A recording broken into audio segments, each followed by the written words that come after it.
네, 오늘은 추수감사주일입니다. 풍성한 추수를 거두게 하신 하나님의 은혜에 감사하는 날이지만 오늘은 그 추수감사와 함께 우리가 이 땅의 삶의 형편과 상관없이 평안하고 행복한 삶을 누리는 비결을 오늘 본문 말씀을 통해서 살펴보고자 합니다. 제가 정선영 집사님에게 최근에 들은 간증입니다. 얼마 전에 우리 정 집사님 남편 권정렬 집사가 시골에 가서 농사일을 돕다가 그만 왼손 검지, 그러니까 집게 손가락 끝말이 접히는 부분을 날카로운 낫에 베이고 말았습니다. 당연히 피가 많이 철철 나고 그래서 급하게 가까운 시내 병원에 가서 응급처치를 하게 되었습니다.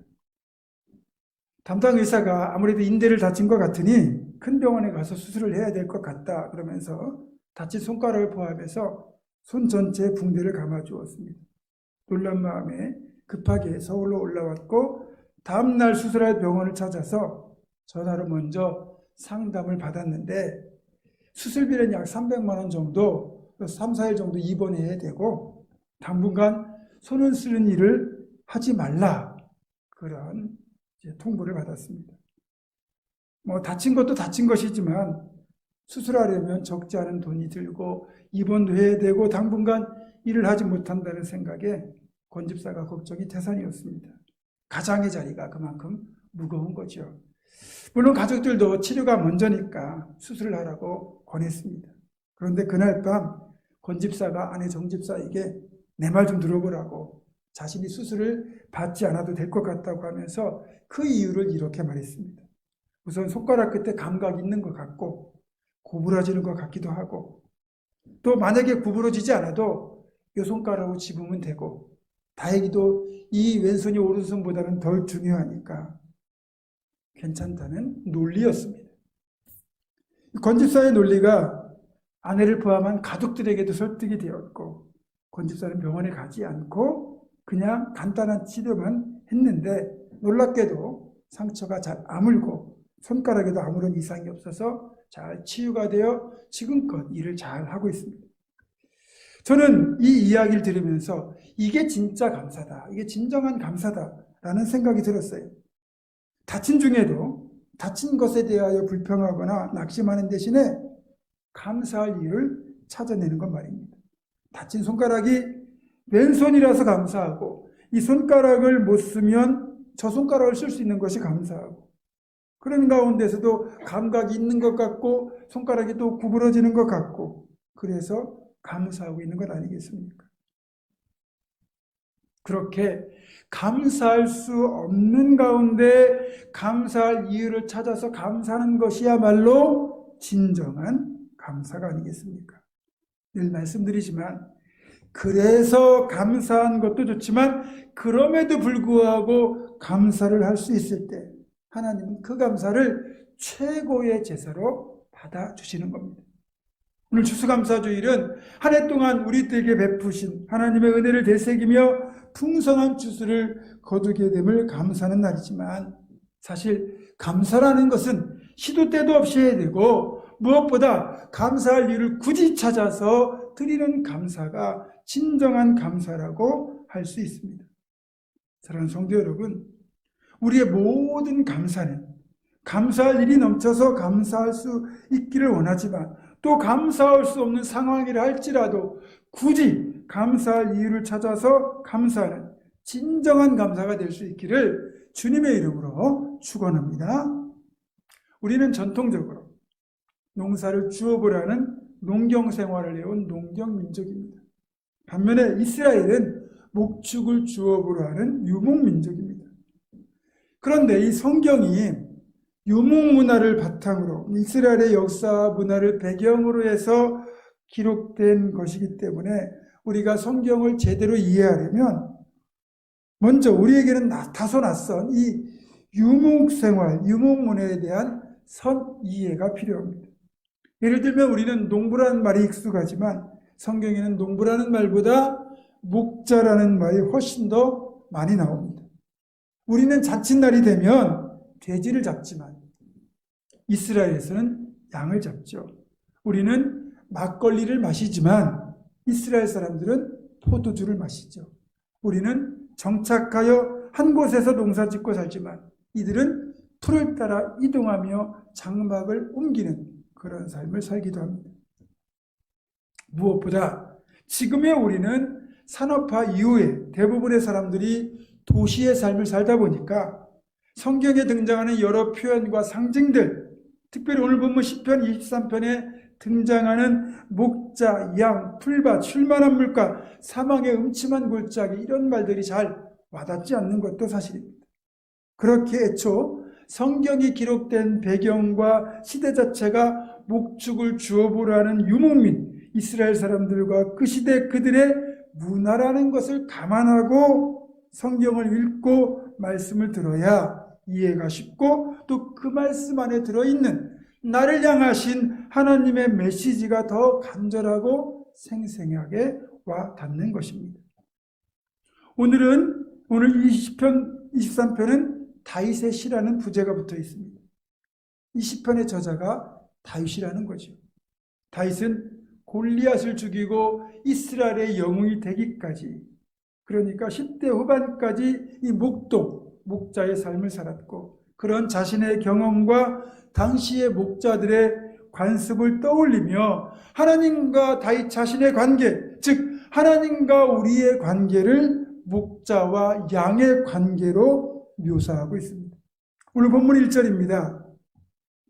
여호와는 나의 목자시니 내가 부족함이 없으리로다.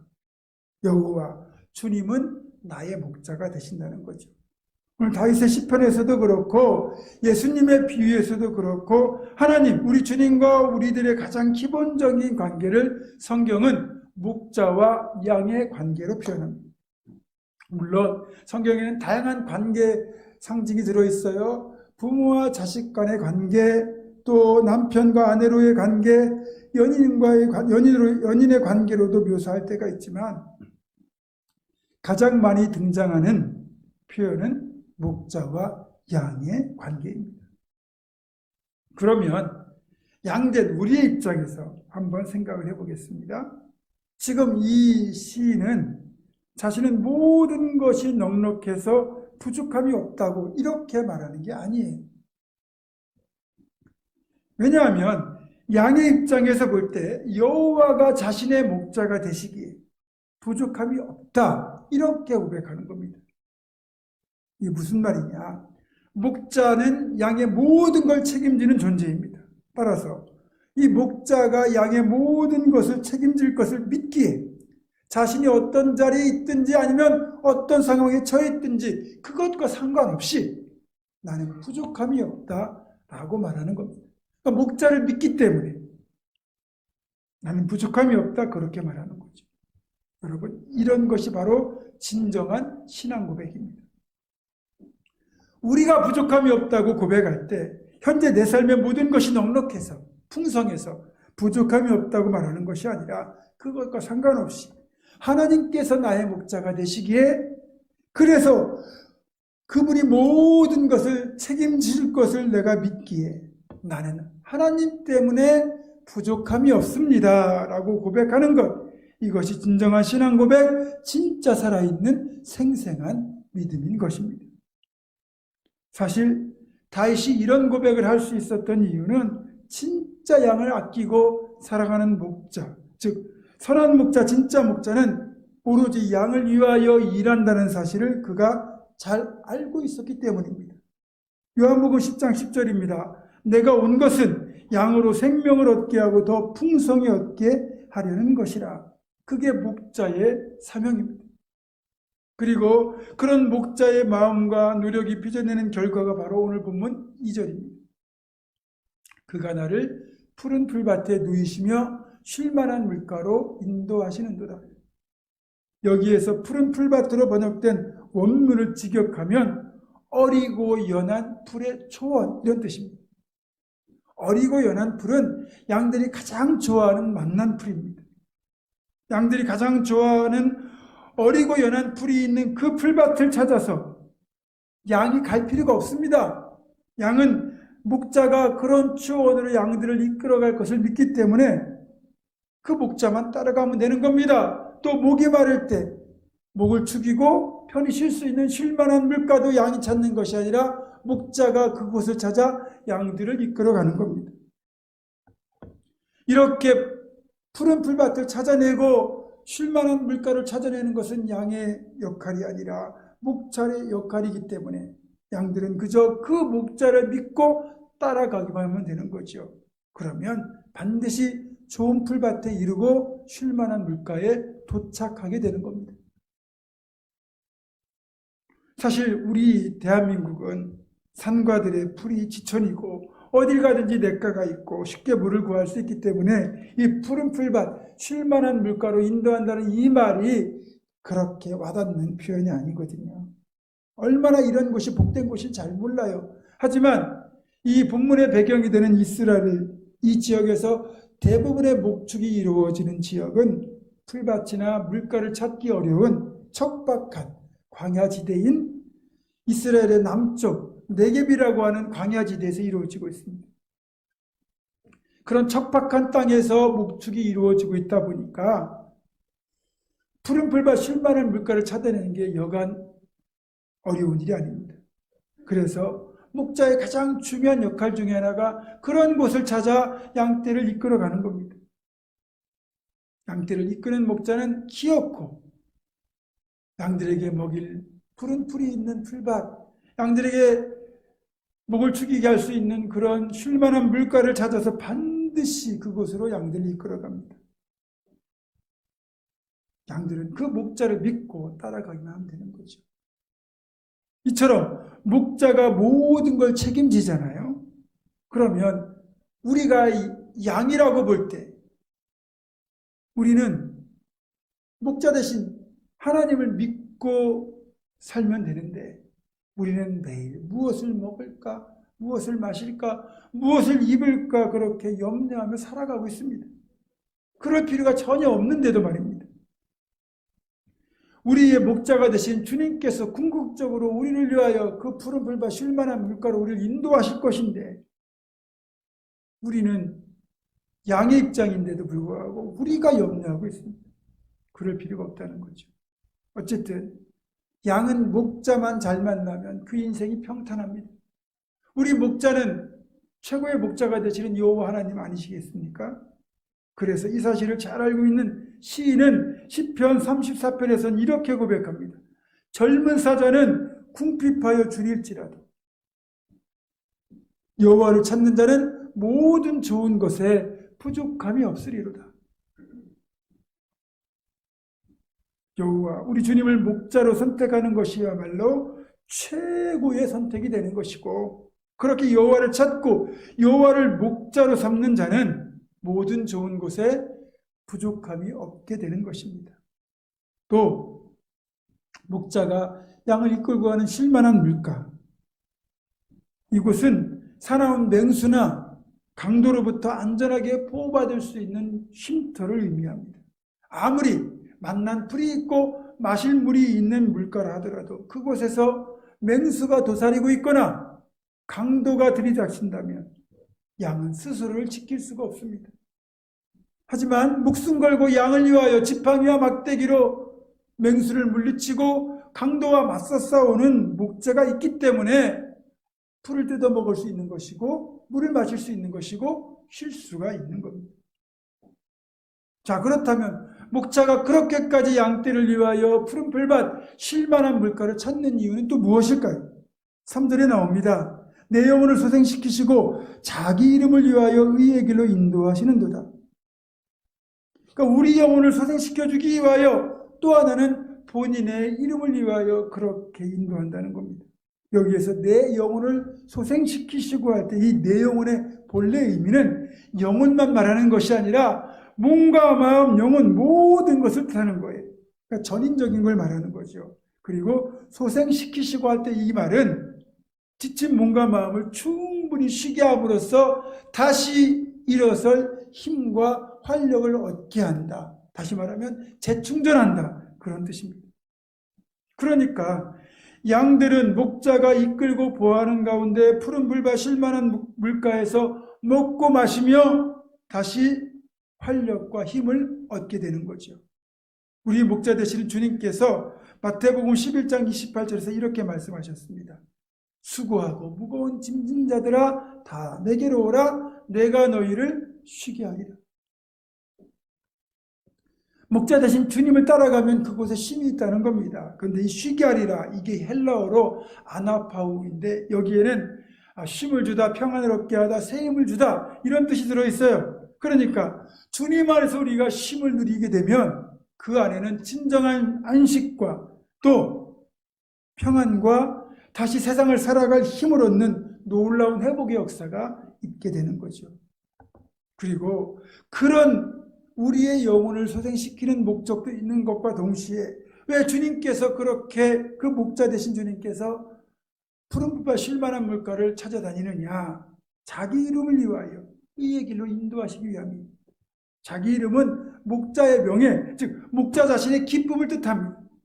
목자는 양들을 의의 길로, 즉 푸른풀과 쉴만한 물가로 이끌어서 그들을 먹이고 쉬게 하고 회복시키는 것이 목자 자신의 가장 큰 기쁨인 동시에 자신의 명예가 걸린 문제이기 때문에 최선을 다하여 그 길로 인도하는 겁니다. 우리가 자식들을 키울 때 왜 그렇게 열심히 일하는 겁니까? 내 자식을 사랑하기 때문에 좋은 것 주기 위하여 일하는 것이지만 내가 부모로서 또 부끄러움이 없이 자식이 떳떳한 부모가 되기 위해서 또 그만큼 열심히 우리가 살아가는 것 아니겠습니까? 목자는 양을 위하여 그렇게 살아가는 겁니다. 따라서 우리의 목자 되신 우리 주님은 주님 자신의 이름을 위해서라도 주님의 양된 우리들을 위하여 목자 역할을 기쁘게 감당하실 것입니다. 그리고 그 목자 역할이 최고조로 실현된 곳이 바로 이 십자가죠. 양들을 위하여, 양을 살리기 위하여 자신의 목숨을 십자가에 아낌없이 내어주셨습니다. 따라서 우리는 그분을 믿고 따르기만 하면 주님께서 우리를 가장 복된 곳으로 이끌어 가신다는 사실을 늘 잊지 말아야 됩니다. 4절입니다. 내가 사망의 음침한 골짜기로 다닐지라도 해를 두려워하지 않을 것은 주께서 나와 함께 하심이라. 왜냐하면 주의 지팡이와 막대기가 나를 안위하시기 때문이다. 저는 이 시편 23편 4절에 이 말씀이 정말로 좋아하는 구절입니다. 그 중에서도 주께서 나와 함께 하심이라, 이 말씀을 너무나 좋아합니다. 우리가 우리 힘으로 능히 통과할 수 없는 사망의 음침한 골짜기, 이게 뭐겠습니까? 우리 인생 가운데 만나는 감당하기 힘든 고난, 역경, 위기를 뜻하는 것 아니겠습니까? 솔직히 우리가 인생길을 걸어가면서 가장 두려운 것이 이런 사망의 음침한 골짜기를 만나는 것, 그리고 그 골짜기를 통과해야 되는 것 아니겠습니까? 상상만 해도 아찔하죠. 그런데 여기에서 우리가 가는 곳이 사망의 음침한 골짜기가 되느냐, 아니면 푸른 풀과 쉴만한 물가가 되느냐, 이것은 환경이나 조건의 여부가 아니고 목자가 함께 하느냐 그렇지 않느냐로 결정이 된다는 거예요. 생각해 보세요. 아무리 푸른 풀밭 쉴만한 물가라 하더라도 목자가 함께 하지 않으면 그 순간 그 모든 곳은 사망의 음침한 골짜기가 되는 겁니다. 왜 그럴까요? 목자가 없으면 사나운 맹수가 양들을 물어가고 강도가 양들을 해치기 때문입니다. 그래서 목자가 함께하지 않으면 푸른 풀밭 쉴만한 물가는 사망의 음침한 골짜기로 바뀌게 되는 겁니다.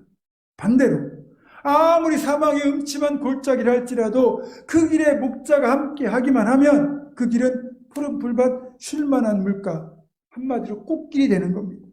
왜냐하면 주님의 지팡이와 막대기가 나를 안전하게 지키실 것이고 그 무엇보다 나와 함께 하시는 주님으로 인하여 내 인생이 행복하게 될 것이기 때문입니다. 결국 푸른 풀밭 쉴만한 물가가 되느냐 사망의 음침한 골짜기가 되느냐 하는 것은 목자의 동행 여부가 가장 큰 관건이라고 할 수 있고, 그렇게 본다면 우리 인생이 행복하고 평안하려면 주께서 나와 함께 하시는 임마누엘이 가장 중요한 관건임을 우리는 알 수 있습니다. 결론적으로 말씀드리자면 임마누엘, 즉 주께서 나와 함께 하시겠다는 이 약속이야말로 우리에게 주시는 그 어떤 것보다 가장 귀한 은총, 가장 큰 축복이라는 사실입니다. 그리고 이 약속은 처음부터 이 땅의 삶이 다하는 끝날까지 변함없이 지켜질 것입니다. 창세기 28장 15절입니다. 함께 있습니다. 시작. 내가 너와 함께 있어 네가 어디로 가든지 너를 지키며 너를 이끌어 이 땅으로 돌아오게 할지라. 내가 허락한 것을 다 이루기까지 너를 떠나지 아니하리라 하신지라. 야곱에게 하셨던 임마누엘의 약속입니다. 다음은 여호수아에게 했던 임마누엘의 약속입니다. 여호수아 1장 9절입니다. 같이 읽습니다. 시작. 내가 네게 명령한 것이 아니냐. 강하고 담대하라. 두려워하지 말며 놀라지 말라. 네가 어디로 가든지 네 하나님 여호와가 너와 함께하느니라 하시니라. 아멘. 다음은 이사야에게 주신 말씀입니다. 이사야 41장 10절입니다. 같이 읽습니다. 두려워하지 말라. 내가 너와 함께함이라. 놀라지 말라. 나는 네 하나님이 됨이라. 내가 너를 굳세게 하리라. 참으로 너를 도와주리라. 참으로 나의 의로운 오른손으로 너를 붙들리라. 아멘. 마지막으로 주님이 하셨던 말씀입니다. 마태복음 28장 20절입니다. 같이 있습니다. 내가 너희에게 분부한 모든 것을 가르쳐 지키게 하라. 볼지어다 내가 세상 끝날까지 너희와 항상 함께 있으리라 하시니라. 아멘. 구약 창세기로부터 시작해서 여호수아, 이사야, 신약 마태복음까지 임마누엘 하나님께서 함께 하시겠다는 이 약속이 변함없이 이어지고 있지 않습니까? 그러니까 창세기를 관통해서 요한계시록까지 성경 전체를 볼 때 주께서 나와 함께 하시겠다는 이 약속은 변함없이 주어졌고 이어졌고 지금도 지켜지고 있습니다. 분명히 우리 주님은 이 임마누엘의 약속을 통해서 우리가 어딜 가든지 무엇을 하든지 세상 끝날까지 우리와 동행하시고 우리를 지켜주시고 우리를 인도하시고 우리를 붙들어 주신다. 분명히 약속하셨습니다. 그리고 이 임마누엘의 약속은 변하는 사람의 약속, 유한한 사람의 약속, 부족한 사람의 약속이 아니라 영원히 변치 않으시는 전능하신 하나님의 약속이기에 지금 우리에게도 적용되는 약속인 동시에 영원히 세상 끝날까지, 아니 저 영원까지 함께 하시는 약속인 것입니다. 그래서 임마누엘, 주께서 나와 함께 하심이라, 이 약속이야말로 우리가 하나님께 감사해야 될 가장 큰 이유인 것입니다. 여러분, 먼 길을 다녀올 때 가장 빨리 다녀오는 방법은 사랑하는 사람과 함께 다녀오는 겁니다. 우리가 인생길을 걸어갈 때 그 길이 평탄하거나 험하거나 그것과 상관없이 그 길에 누가 함께 가느냐로 그 여정의 의미, 즐거움이 결정되잖아요. 감사하게도 우리 인생 끝날까지 사랑하는 주님이 우리와 동행하신답니다. 그리고 그 동행의 끝은 더 놀라운 일이 우리를 기다리고 있습니다. 5절과 6절입니다. 주께서 내 원수의 목전에서 내게 상을 차려주시고 기름을 내 머리에 부으셨으니 내 잔이 넘치나이다. 내 평생에 선하심과 인자하심이 반드시 나를 따르리니 내가 여호와의 집에 영원히 살리로다. 여러분, 내 평생, 나의 생애의 모든 날들의 끝날까지 하나님께서 나와 함께 하시면, 그리고 그분의 선하심과 인자하심이 지속되기만 하면 이 땅의 삶도 너무너무 복될 것이고, 또 이 땅의 삶이 끝난 뒤 영원한 하늘나라에서 주님과 영원히 함께 살게 된다는 것, 이것이야말로 우리가 누리게 되는 최고의 복 아니겠습니까? 사랑하는 성도 여러분, 오늘 추수감사주일 예배를 드리면서 우리 모두에게 임마누엘, 주께서 나와 함께 하심이라는 이 축복의 약속이 우리의 감사할 이유가 되고, 그래서 임마누엘의 감사가 가득 넘치는 우리 모두가 되기를, 또 우리 교회가 되기를 주님의 이름으로 축원합니다. 기도하겠습니다.